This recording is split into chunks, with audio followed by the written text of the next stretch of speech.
7 6 تکبیرات زائد کے، منہ طرف خانہ کعبہ شریف کے، پیچھے امام کے آپ تکبیر کہیں گے، تکبیر تحریمہ، اس کے بعد ثنا پڑھیں گے، ثنا کے بعد تکبیر کہی جائے گی، اللہ اکبر، ہاتھ اٹھائیں چھوڑ دیں، پھر دوسری تکبیر، ہاتھ اٹھائیں چھوڑ دیں، پھر تیسری تکبیر، ہاتھ اٹھائیں باندھ لیں۔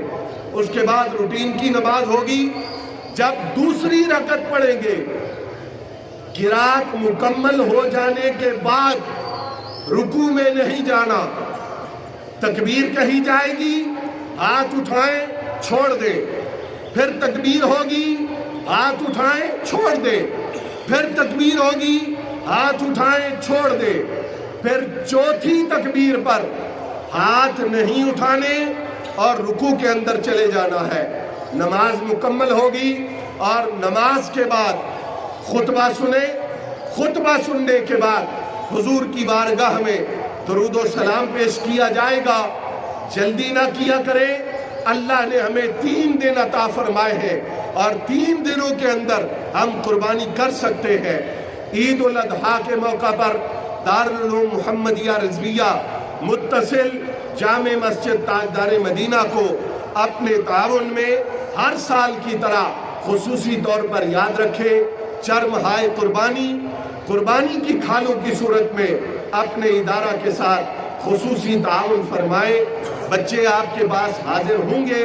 فون بھی کر سکتے ہیں، خود بھی آ کر آپ ادارے کے اندر قربانی کی کھالیں جمع کروا سکتے ہیں۔ یہ صدقہ جاریہ ہے اور اس کا ثواب جب تک دین کا تعلیم کا یہ سلسلہ جاری رہے گا آپ کو ملتا رہے گا۔ صفے درست فرمائیں، کاندھے سے کاندھا ملائیں، اگلی صفے پہلے مکمل کریں،